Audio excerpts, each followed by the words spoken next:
K M সজল জানতে চেয়েছেন যে কোনো ইসলামী দলের সাপোর্ট না করলে কি নামাজ রোজা কবুল হবে না, এরকম কোনো কথা নেই।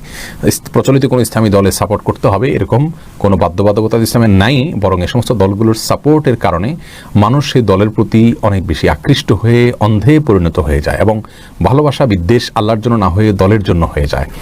এই বিষয়টি আজ একেবারে ওপেন সিক্রেট, আমরা সবাই জানি যে কোনো দলের যখন কেউ যুক্ত হয় তখন সেই দলের সদস্যরা তার আপন ও যারা তার দলের নয় তাদের প্রতি পরসুলভ একটা আচরণ এবং মানসিকতা কিন্তু আমরা দেখতে পাই, যেটা জাহিলি যুগের স্বভাব।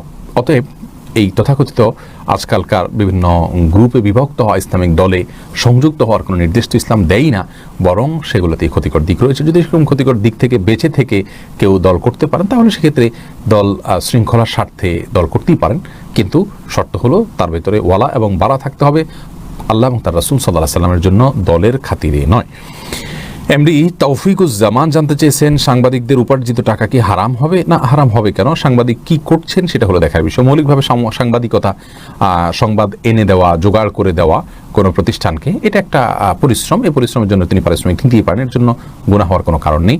তবে তিনি সত্য সংবাদ দিচ্ছেন কিনা, প্রতারণা করছেন কিনা, এই বিষয়গুলোর উপরে নির্ভর করবে তার উপার্জন হালাল হওয়া না হওয়া বা তার সাংবাদিকতার পেশাটা তার জন্য জায়েজ হওয়া না হওয়া। কিন্তু মৌলিকভাবে পেশাতে কোনো অসুবিধা নেই।